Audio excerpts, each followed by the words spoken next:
Bonjour, si vous écoutez cette capsule vidéo, c'est que vous êtes inscrit au cours Planification commerciale et projets résidentiels complexes et que vous venez de recevoir votre énoncé pour la partie projet résidentiel complexe qui consiste à ajouter un étage à un chalet existant. Donc, il y a le réaménagement aussi, mais qui dit ajouter un étage, dit ajouter un escalier, puisqu'il faut bien accéder à ce nouvel étage par un moyen ou un autre.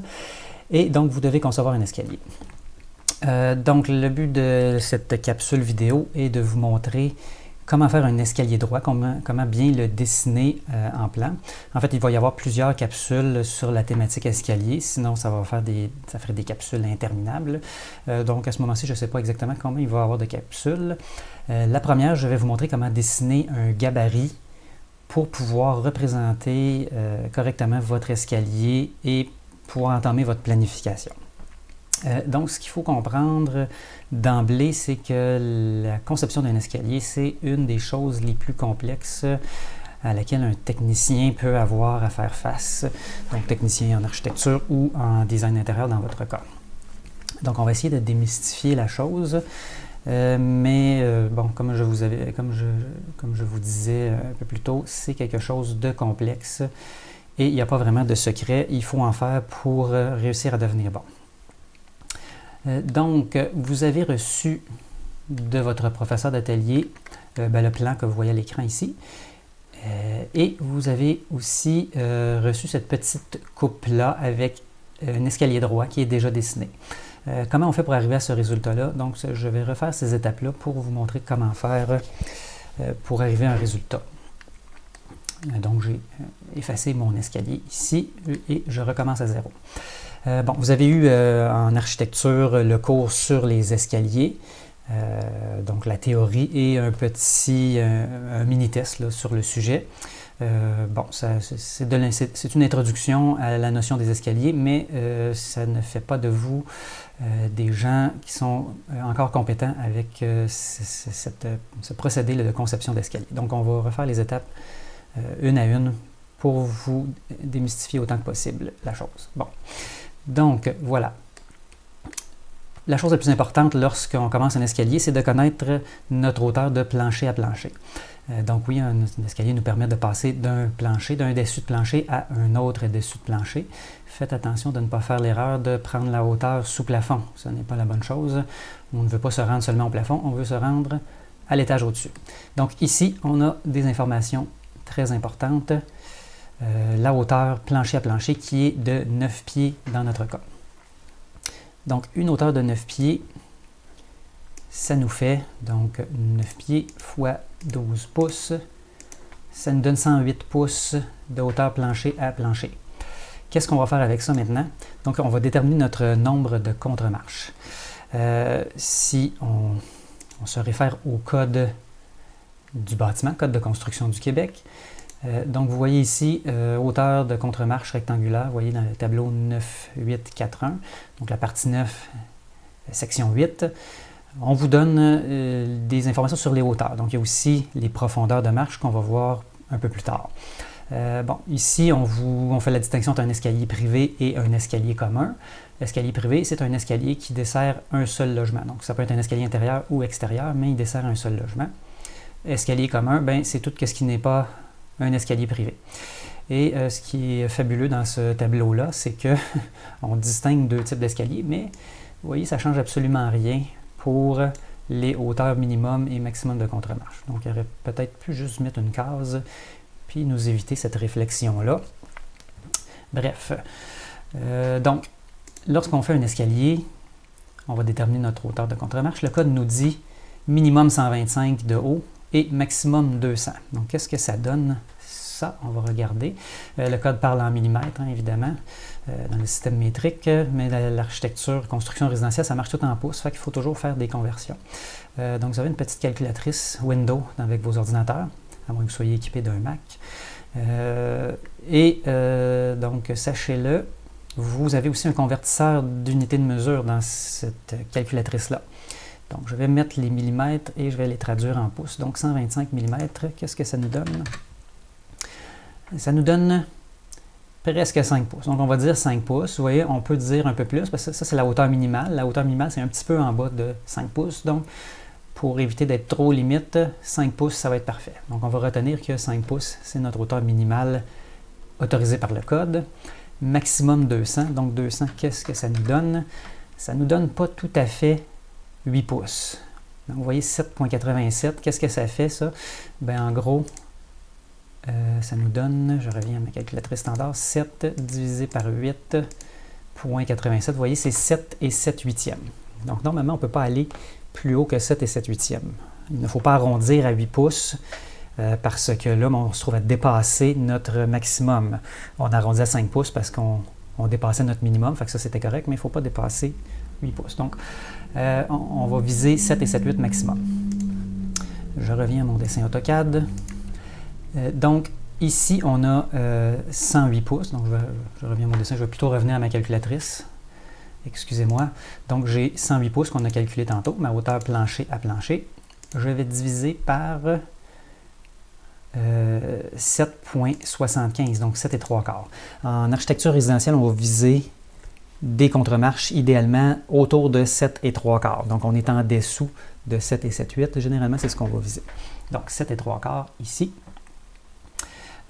J'ai divisé 108 pouces par 7 et 3/4. Qu'est-ce que ça me donne?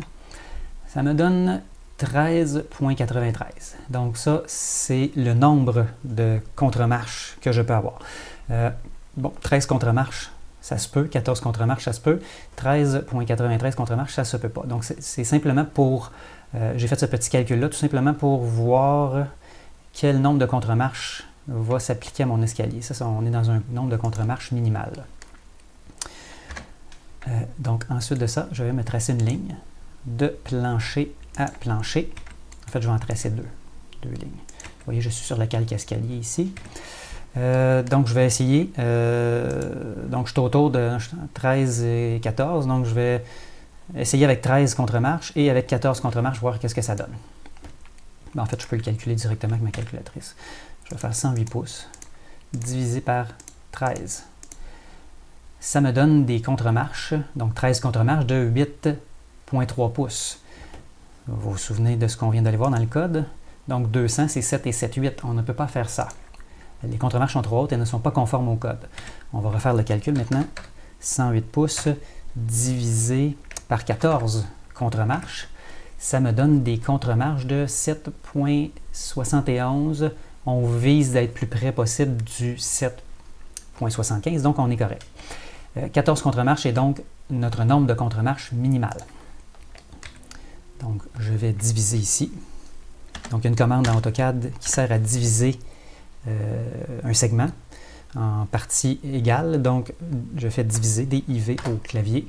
Je clique là-dessus.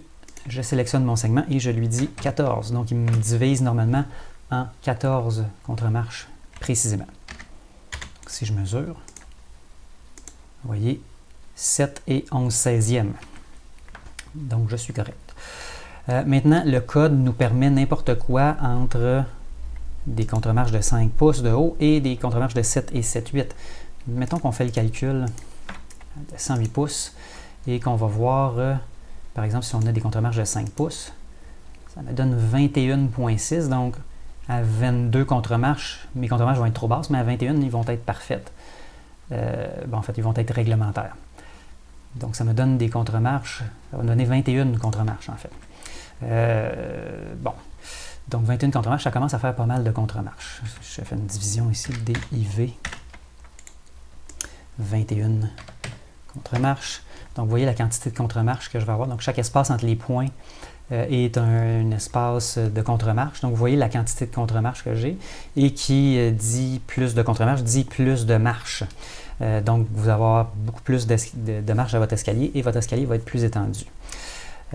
Bon, j'ai fait un petit test pour vous montrer qu'est-ce que c'est 21 contre-marches. En fait, j'ai fait l'escalier ici minimal et l'escalier maximal permis par le code. Bon, pour ça, il faudrait qu'on aille voir les profondeurs de marche. On va aller voir les profondeurs de marche dans le code du bâtiment avant de poursuivre. Deuxième tableau, ici. Bon, c'est un petit peu plus complexe comme tableau, mais je vais faire un résumé rapidement avant qu'on rentre plus dans le détail. La profondeur maximale des contre-marches, c'est 14 pouces. Donc 355, on pourrait faire le calcul, ça nous donne 14 pouces. Le minimum, c'est 9 pouces et quart.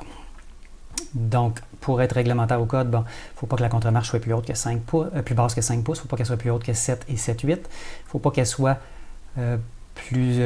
moins profonde que 9 et quart et pas plus profonde que 14 pouces. Donc ici, j'ai fait les deux escaliers maximum, vous voyez. J'ai l'escalier ici qui est avec le minimum de contre-marche, donc 14 contre-marches qui ont 9 pouces et quart. Donc ça nous fait un escalier qui est... je vais le déplacer dans mon plan. Là. Donc ça nous fait un escalier qui est conforme au code, mais qui est vraiment très à pic. Donc vous voyez, pas mal plus abrupt que celui qu'on vous demande, en fait, qu'on vous suggère de faire dans l'exercice. À l'opposé, plus on a des marches faibles et plus elles sont profondes, plus l'escalier va être confortable à monter. Mais vous voyez, quand on va au maximum de ce que le code permet, ça n'a comme pas de bon sens. Si on prévoit nos paliers en haut et en bas, notre escalier coupe carrément notre plan en deux. Donc, on aurait un escalier qui prendrait toute la place dans notre chalet. Vous voyez, si je le mets en plan, là, vous voyez toute la longueur qu'il prendrait. Imaginez une largeur de 3 pieds. Là. Donc ça, les escaliers doux comme ça, on va mettre ça plus dans un manoir, là, dans un bâtiment très grand et très vaste. Donc, c'est pas souhaitable pour un petit chalet. Donc, on va viser un entre-deux là, pour ne pas avoir un escalier trop à pic et ni pas trop doux non plus. Donc, on va faire des marches de 10-11 pouces en fait. Donc, on va regarder immédiatement qu'est-ce que ça donne. Donc, je vais éliminer mon 21 contre-marche ici pour garder mon 14 contre-marche. Donc, à partir de là, vous pouvez prendre des décisions en tant que designer d'intérieur. Moi, je le fais au minimum, c'est-à-dire 14 contre-marches. Vous pourriez le faire à 15 contre-marches, vous pourriez le faire à 16 contre-marches. Vous auriez un escalier un peu plus doux qui serait encore acceptable. À 21 contre-marches, je pense que ça commence à être beaucoup trop pour l'envergure de notre projet. Mais bon, c'est libre à vous de choisir la profondeur de contre-marche que vous allez choisir, la norme de contre-marche que vous allez choisir. Je vais vous montrer la méthode avec certaines dimensions, mais la méthode est la même pour toutes. Donc, ça sera libre à vous ensuite de vous lancer dans différents types d'escaliers. Donc, comment je vais dessiner mon escalier? Comme je vous ai dit, on va viser des marches de 10 pouces.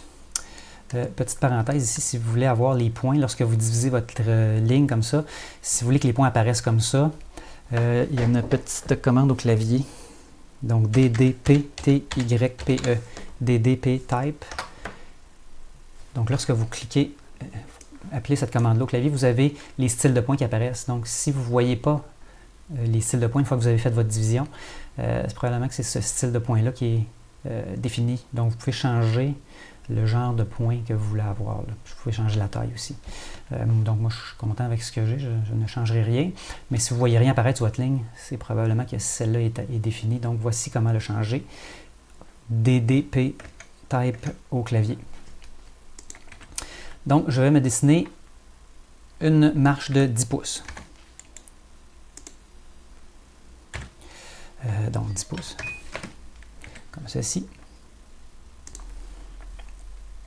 Là, il est temps qu'on retourne dans le code un peu. Il y a deux dimensions dans le code qui sont données pour la profondeur des marches. Donc ici, ça devient important. Vous voyez la distinction entre privé et commun. Nous, on est toujours dans le privé, un chalet unifamilial. Donc, on a la notion de giron et on a la notion de profondeur de marche. Donc 355 mm, comme je vous dis, dans les deux cas, c'est 14 pouces la profondeur maximum. Maintenant, la distinction entre giron et profondeur de marche, en fait, si on n'a pas de nez à nos marches, le giron et la profondeur, c'est la même valeur. Si on a un nez à notre marche, en fait, je vais vous montrer quelle est la différence entre le giron et la contre-marche. Donc, nous, on va choisir, en premier, c'est notre giron qui va être 10 pouces, puis en ajoutant notre nez, notre profondeur va tomber à 14 pouces. Donc, je démystifie ça immédiatement. J'ai dessiné 10 pouces ici. Donc, je déplace, c'est-à-dire je vais copier mon trait sur la marche au-dessus. Donc, vous voyez, zoomer pour être sûr que vous allez accrocher exactement au bon endroit. Donc là, j'ai mes deux contre-marches, une au-dessus de l'autre. Je vais décaler cette contre-marche-là donc déplacer de 10 pouces. Donc, vous voyez, j'ai ma contre-marche, ma marche de 10 pouces, une autre contre-marche, marche de 10 pouces. À partir de là,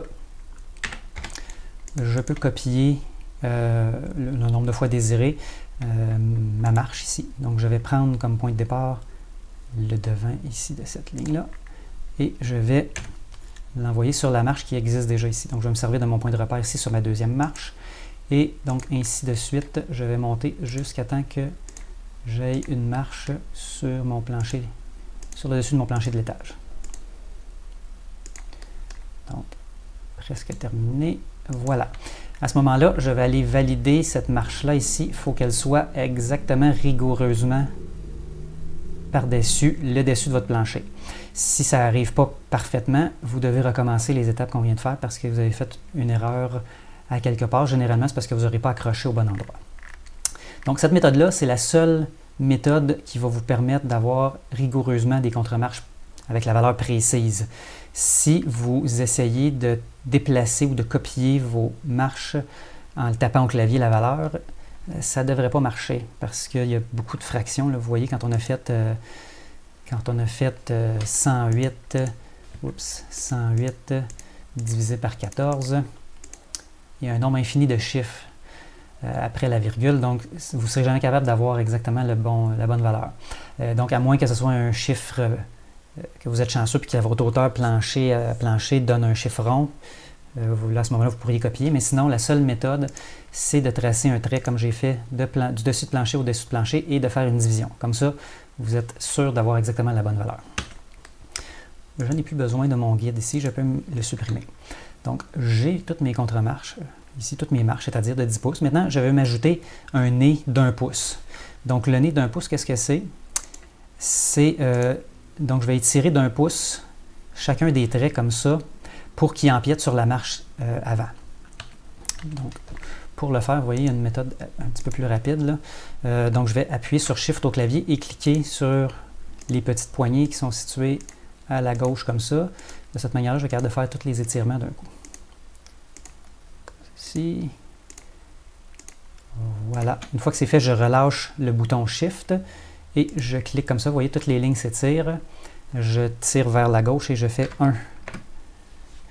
Donc voilà. Chacune de mes marches, mesure maintenant 11 pouces et empiète d'1 pouce sur la marche précédente. Il y a deux avantages à faire ça de cette manière-là. La première, c'est que notre pied, lorsqu'on pose notre pied sur la marche, peut empiéter sous la marche suivante. Donc, c'est plus confortable. Lorsque les marches n'ont pas donné, on a tendance à donner un coup de pied dans la contre-marche pleine. Donc, on se cogne les orteils sur la contre-marche. Donc, c'est moins confortable à monter. Premier avantage. Le deuxième, c'est que à chaque marche qu'on fait comme ceci, on gagne 1 pouce. Le début, entre le début et la fin de notre escalier, on gagne 1 pouce à chaque marche. Donc, si on a 14 contre-marches, on gagne un pied arrivé en haut. Donc, si j'avais des marches d'une profondeur de 11 pouces que je n'avais pas mis de nez de marche, ben, j'aurais un escalier qui aurait un peu plus qu'un pied de plus, qui prendrait un pied de plus large là, dans sa longueur d'escalier. Donc, c'est les deux avantages. C'est plus confortable et ça prend moins de place. Donc, c'est donnant-donnant. Bon, maintenant, je peux vous expliquer quelle est la différence entre un giron et une profondeur. Donc, la profondeur, c'est, si je me prends une cote comme ça, la profondeur, c'est vraiment la profondeur réelle de ma marche. Le giron, c'est de nez à nez. Donc, de nez... Bon, attendez un petit peu.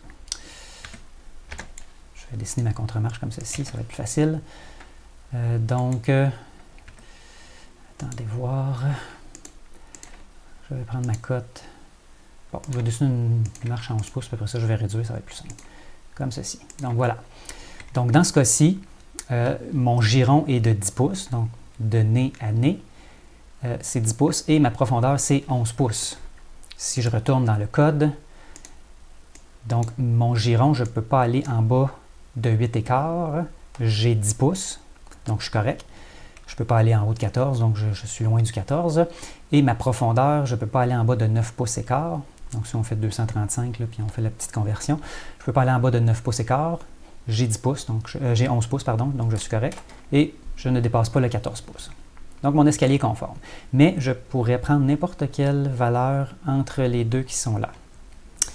Faites attention, si vous allez au minimum et que vous n'avez pas de profondeur de marche, vous n'avez pas de nez de marche, vous ne pouvez pas faire une profondeur de marche de 8 écarts. Hein. Ça vous prend 9 écarts minimum. Donc, le giron, c'est vraiment l'espace entre de nez à nez. Donc, si vous avez une profondeur de... si vous n'avez pas de nez de marche, votre profondeur, c'est 9 écarts et non pas 8 écarts. Donc, si vous allez au minimum, là, ne vous trompez pas là-dessus, c'est très important. C'est cette valeur-là qui prédomine. Donc, généralement, les escaliers où on va aller au minimum, c'est-à-dire minimum de contre-marche et le plus étroit possible, ça va être des escaliers secondaires, des escaliers de service, là, comme par exemple l'escalier qui relierait, dans ce cas-ci, notre rez-de-chaussée, notre sous-sol où est-ce que du rangement et le réservoir à eau chaude et le panneau électrique, donc quelque chose qu'on n'a pas besoin d'accéder de manière régulière. Donc voilà, on a un giron de 10 pouces, une profondeur de 11 pouces, comme ceci. Je vais effacer ici. Voilà. Je vais déplacer un peu mon escalier comme ceci, vers la droite. Et on va maintenant dessiner notre escalier en plan. Donc au-dessus, on va se dessiner notre escalier comme ceci. Je me fais 2 lignes guides DO. Je vais copier ma ligne guide au-dessus à 36 pouces. Le code permet une largeur minimale d'un escalier intérieur à 34 pouces. Généralement, on va y aller à 36 pouces, c'est un peu plus confortable là, comme largeur d'escalier. Mais on pourrait aller à aussi peu que 34 pouces si on était mal pris dans notre espace. Donc, qu'est-ce que je vais faire maintenant? Je vais reporter mes lignes. Donc, je vais faire encore une ligne guide, DO. Et là, vous voyez, il y a des petites questions qui sont posées ici. Pour aller plus vite, je vais dire vertical. Donc, V pour vertical. Et je vais me dessiner une ligne sur le devant de chacune de mes marches, comme ceci.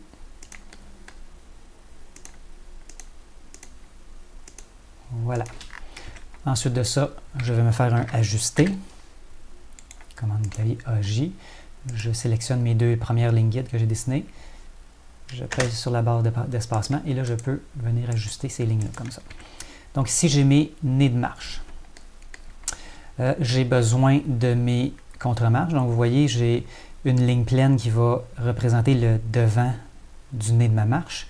Et je vais avoir une ligne pointillée 1 pouce derrière qui va représenter ma contre-marche pleine. Donc, éventuellement, il va y avoir un élément plein ici. Là. Donc, je vais faire copier. CP. Je sélectionne tout ça et je copie 1 pouce vers la droite.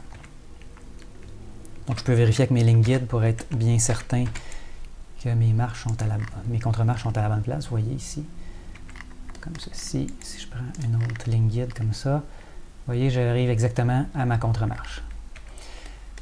Donc, ça, c'est fait. Maintenant, il faut que je donne une couleur pointillée à ces lignes-là. Là. Donc, première, je vais la faire plus pâle. Je vais la dessiner en gris 8. Et ensuite, je vais me donner la couleur, c'est-à-dire les pointillés cache 2. Donc les plus petits pointillés. Et par expérience, donc je me suis pratiqué avant de faire la capsule vidéo, c'est trop grand encore, cache 2. Donc je vais aller dans mes propriétés. Propriétés ici, et je vais mettre 0.5. Donc encore plus petit. Je triche mes pointillés. Vous allez voir, ça sort très bien en plan, en présentation. Maintenant, je vais me faire un correspondre propriété. Je sélectionne ma première ligne et je vais correspondre les propriétés. Faites attention, vous devez toujours prendre la ligne de droite qui représente votre contre-marche. Donc, c'est celle-là qu'il faut qu'il soit en ligne cachée. Donc, je sélectionne tout ça ici, comme ceci. Ensuite de ça, toujours dans le code du bâtiment, ça nous dit que on doit avoir un palier en bas et en haut de notre escalier qui a au moins les mêmes dimensions que la largeur de mon escalier. Donc, je vais copier Moi, je peux même me faire un décalé, ça va aller plus vite. Donc, décalé, DC, 36 pouces. Je vais copier ma ligne rouge ici, décaler, c'est-à-dire vers la gauche, à cet endroit-là. Et l'autre, je prends, encore une fois, il faut que je prenne ma ligne rouge ici, vous voyez, là, pas ma ligne pointillée, je prends ma ligne rouge et je la décale vers la droite. Il me reste un petit ajusté à faire, comme ceci. Ensuite, pour compléter, je vais aller chercher, vous voyez, la petite flèche ici pour indiquer mon sens de déplacement. Donc, CTRL-C, CTRL-V, je l'amène ici. Donc, vous voyez ici, je suis en bas de l'escalier, je me dirige vers le haut. Je vais commencer par me copier la flèche, je vais en avoir une en bas et une en haut de mon escalier, comme ceci. Bon, donc ici, c'est plutôt en haut. Donc, je suis au rez-de-chaussée et je me dirige vers le haut. En haut. On dessine les petites flèches comme ça pour pouvoir parce que là, vous allez amener ce gabarit-là sur votre plan et là, vous allez faire des rotations, des déplacements, puis à un moment donné, vous allez perdre le fil. Donc, je vous conseille de vous donner cette petite note-là pour ne pas perdre le sens de vos déplacements. Donc, je déplace ici. Déplacer. Je viens je vais mettre le centre de la bulle sur la première contre-marche ici. De l'autre côté, je vais me faire un miroir de ma flèche, comme ceci. J'ai besoin de ça. Donc, je vais rapprocher un peu et je déplace ici, sur ma ligne pleine, comme ça. Donc, ici, je suis en haut, vous voyez, je suis sur le palier en haut. Je me dirige vers le bas, donc EB pour en bas. Donc, un petit point ici. Ici, je suis en bas et je me dirige vers le haut. Donc, je mets EH pour en haut. Donc, vous avez votre gabarit d'escalier droit qui est fait. Je vais me tracer une ligne qui passe par le nez de toutes mes contre-marches. Donc, vous voyez, je clique sur le premier nez en bas, sur le dernier nez en haut. Et je fais un déplacé, DP. Je prends cette ligne-là. Il ne faut pas faire un décalé, il faut vraiment faire un déplacé. Je déplace cette ligne-là vers le haut de 77 pouces, ce qui représente 6 pieds 5. Donc 6 pieds 5, 6 pieds c'est 72 pouces, plus 5 pouces, ça fait 77 pouces. Qu'est-ce que c'est que cette ligne-là? C'est mon échappée. Donc si je reviens encore une fois dans le code, où est-ce qu'on parle de l'échappée? Voilà l'échappée. 20-50, donc si je fais la traduction 20-50 dans mon traducteur ici. Oh, attendez, est-ce que c'est la bonne? Est-ce que j'ai la bonne notion? Non, je me trompe, ce n'est pas 20-50, excusez-moi, je me mêle. Comme on est dans un escalier qui dessert un seul logement, c'est 19-50. Donc 19-50 mm. Je vais revenir ici, dans mon convertisseur de longueur, millimètres et pouces, je vais faire 19-50. Vous voyez, ça me donne 76,77. Donc 76 pouces et 3/4. On va arrondir ça à 77. Donc, je reviens dans mon plan. Et j'ai déplacé ma ligne. Je ne l'ai pas décalée de 77 pouces. Je l'ai déplacée vers le haut. Et ça me donne la hauteur de mon échappée. Qu'est-ce que c'est que l'échappée? Quand le petit bonhomme va descendre l'escalier ici, c'est le dégagement minimal que ça nous prend pour pas que notre petit bonhomme se pète la tête sur le plancher, donc l'ouverture dans le plancher ici. Donc, le code nous exige 77 pouces de haut. Donc ça veut dire que mon plancher de l'étage peut empiéter sur mon escalier ici, comme ceci. Je vais mettre cette ligne-là en cyan et je vais mettre cache, comme ça. OK, maintenant, je peux faire mon bloc. Donc là, vous comprenez bien là, que c'est le plancher de l'étage ici peut empiéter jusqu'ici sans qu'il y ait de risque que les personnes qui descendent l'escalier viennent se cogner la tête ici sur le plancher. Donc voilà, je me fais un bloc maintenant, c'est vrai, je fais mon bloc. Donc je l'appelle gabarit escalier droit. Je choisis mon point d'insertion ici. Je choisis mes objets comme ceci. Et je fais OK. Maintenant, je suis prêt à amener mon escalier sur mon plan. Je vais en présentation. Donc, voilà. À ce moment-là, l'utilisation de ce bloc-là demande un petit peu d'abstraction. On va apprendre un peu plus tard à dessiner l'escalier correctement au rez-de-chaussée et à l'étage. Donc, ce n'est pas le dessin final de l'escalier. C'est un gabarit, c'est un outil qu'on vient de se créer pour réussir à faire notre aménagement.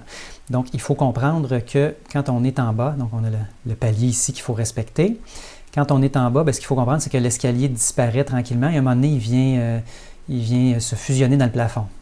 Donc, on n'est pas limité autant que de ce côté-là que ce que le bloc semble nous suggérer. Lorsqu'on est à l'étage ici, donc notre ouverture va aller jusqu'ici. Donc, la partie en bas avec le palier, il ne faut pas en tenir compte lorsqu'on est à l'étage et qu'on fait notre aménagement. Donc, il y a un petit peu d'abstraction à faire là, pour réussir à bien travailler avec ce gabarit-là, mais je pense que c'est la façon la plus simple de le travailler. Donc, évidemment, lorsque vous allez avoir créé votre deuxième étage, il va falloir vous assurer que votre gabarit est placé rigoureusement exactement au même endroit à chaque étage. Donc, si vous déplacez, pour votre aménagement, si vous déplacez légèrement vers la droite votre gabarit au rez-de-chaussée, il ne faut pas oublier de faire exactement le même déplacement à l'étage. Donc, l'escalier ne peut pas avoir deux positions différentes. Là. Il relie les deux étages ensemble. Donc, à partir de là, vous pouvez jouer avec ce bloc-là. Vous pouvez faire une rotation, comme ceci. Par exemple, à quoi ça nous sert le petit bloc d'échappée comme ça? Je vais vous donner un petit indice tout de suite. Je dessine ma poutre ici. Donc, vous voyez, là, ça, c'est poteau avec la semelle en dessous, semelle isolée. Donc, il y a une poutre à cet endroit-là. La poutre, je ne peux pas passer à travers avec mon escalier. Ça demanderait de couper la poutre. La poutre, c'est un élément structurel porteur. On ne peut pas couper ça. Donc, à quoi va servir ce petit outil-là? Vous voyez, je vais faire mon déplacement. Je vais prendre mon échappée ici, que j'ai dessiné sur mon gabarit, et je ne peux pas aller plus loin que ça. Donc, ma poutre, si je ne veux pas me cogner la tête sur ma poutre, je ne dois pas dépasser la petite ligne bleue qu'il y a là. Et qu'est-ce qu'on remarque à ce moment-là? Vous voyez, je n'ai pas assez de place en haut de mon escalier. Donc, le code dit que je dois avoir une profondeur de palier qui est égale au moins à la largeur de mon escalier. Vous voyez ici, il me manque une petite affaire. Petite affaire de rien, il me manque un pouce et un 8. Mais, donc, il faut respecter ce que le code dit. Je n'ai pas de place pour mettre mon escalier dans ce sens-là. Est-ce que je peux le mettre dans l'autre sens, mon escalier? Donc, en haut et en passant, un escalier, c'est masculin. Ce n'est pas une escalier, c'est bien un escalier. Donc, mon escalier, est-ce que je peux le mettre en bas? Je vais faire une rotation. Pour vérifier, je fais une rotation comme ceci. Je déplace mon échappée comme cela. Je le colle de l'autre côté de la poutre, donc je ne peux pas. J'ai besoin de cet espace-là pour ne pas me cogner la tête sur la poutre. Et je ne peux pas scier la poutre, donc je suis obligé d'être comme ça. Et voilà ici, là j'ai assez de place pour mettre mon escalier dans ce sens-là. Donc ça veut dire que ma poutre n'est pas parfaitement centrée dans ma maison. Et si je me fais une ligne de mur à mur, vous voyez le point central, effectivement la poutre est presque au centre, mais elle n'est pas tout à fait au centre. Donc ça c'est permis. Maintenant il vous reste à jouer avec ce gabarit-là pour faire votre aménagement. Donc voilà, c'était comment créer le gabarit pour l'escalier droit. Dans les capsules subséquentes, je vais vous montrer comment faire l'escalier en L et éventuellement l'escalier en U. Donc là, ça fait 34 minutes, 35 minutes presque. C'est assez long pour une capsule. Donc, on se retrouve dans une capsule subséquente pour les autres types d'escaliers. Merci et au revoir.